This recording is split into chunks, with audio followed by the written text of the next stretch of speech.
নমস্কাৰ, স্বাগতম জনাইছোঁ আমাৰ আজি অন্য এটি ভিডিঅ'লৈ। আমি এই ভিডিঅ'ত আপোনালোকৰ আলোচনা কৰিবলৈ ওলাইছোঁ চন্দ্ৰযান 3ৰ বিষয়ে কিছুমান সম্ভাৱ্য প্ৰশ্ন উত্তৰ। অৰ্থাৎ আহিবলগীয়া অসম চৰকাৰৰ অধীনত যি নিযুক্তি পৰীক্ষাসমূহ হ'ব, সেই পৰীক্ষাত আহিবলগীয়া অতিকৈ গুৰুত্বপূৰ্ণ চন্দ্ৰযান 3 মিছনৰ কিছুমান বিশেষ প্ৰশ্ন আমি আজি এই ভিডিঅ'ত আপোনালোকলৈ যুগুত কৰি উলিয়াইছোঁ। আশা কৰোঁ আপোনালোকে ভিডিঅ'টো শেষলৈকে চাব, আৰু যদি আপোনালোকে চেনেলটো নতুনকৈ চাই আছে, আশা কৰিছোঁ চেনেলটো ছাবস্ক্ৰাইব কৰি দিব আৰু আপোনালোক বন্ধু বান্ধৱীৰ মাজত শ্বেয়াৰ কৰি দিব।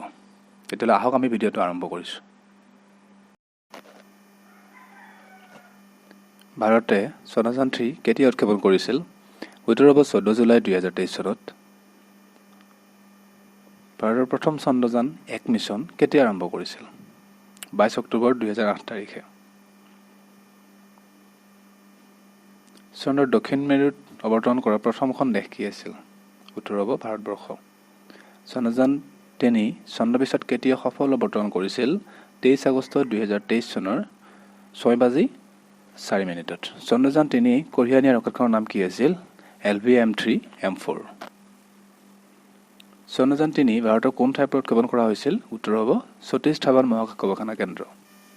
চন্দ্ৰযান 3ৰ লেণ্ডাৰৰ নাম কি আছিল? উত্তৰ হ'ব বিক্ৰম। চন্দ্ৰযান 3ৰ ৰভাৰৰ নাম কি?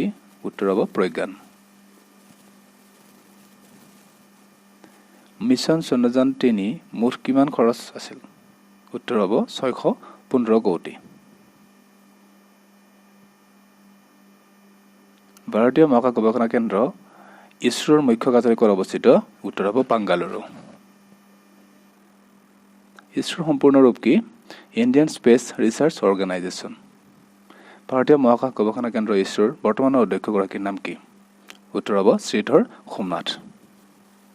চন্দ্ৰযান 3 ভাৰতৰ চন্দ্ৰলৈ কিমানতম অভিযান আছে? চন্দ্ৰলৈকে 3বাৰ। ৰকেট মেন অফ ইণ্ডিয়া বুলি কাক জনা যায়? উত্তৰ কে শিৱানন্দ। চন্দ্ৰযান 2 কেতিয়া উৎক্ষেপণ কৰা হৈছিল? 22 জুলাই 2019 চনত। চন্দ্ৰযান 3 অভিযানৰ ডাইৰেক্টৰ কোন আছিল? মোহন কুমাৰ। এতিয়া আহিছে ইয়াৰ পিছৰ প্ৰশ্নটোলৈকে।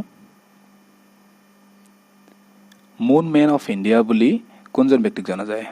উত্তৰ হ'ব মাইলিস্বামী আন্না দুৱাৰী। ইছৰোৰ কেতিয়া স্থাপন হৈছিল? 1969 চনৰ 15 আগষ্টত।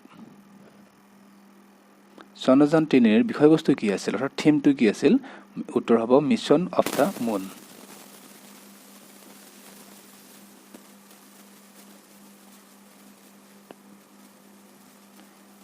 সতীশ ধাৱান মহাকাশ গৱেষণা কেন্দ্ৰ ভাৰতৰ কোন ঠাইত আছে? উত্তৰ হ'ব শ্ৰীহৰিকোটা, অন্ধ্ৰপ্ৰদেশ। চন্দ্ৰযান 3ৰ মুঠ ওজন কিমান আছিল? এনচাৰ হ'ব 3900 কেজি। ইয়াৰ 3টা মডিউল আছিল। প্ৰপালচন মডিউলৰ আছিল 2147 কেজি, লেণ্ডাৰ মডিউল 1752 কেজি আৰু ৰভাৰৰ 26 কেজি।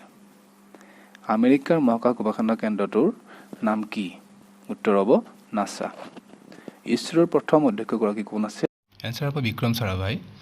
গতিকে বন্ধুসকল, এইখিনি আছিল আমি চন্দ্ৰযান 3ৰ ওপৰত যুগুত প্ৰশ্ন উত্তৰ। আশা কৰোঁ আপোনালোকে ভিডিঅ'টো ভাল পাইছে আৰু শেষলৈকে চোৱাৰ কাৰণে ধন্যবাদ জনাইছোঁ।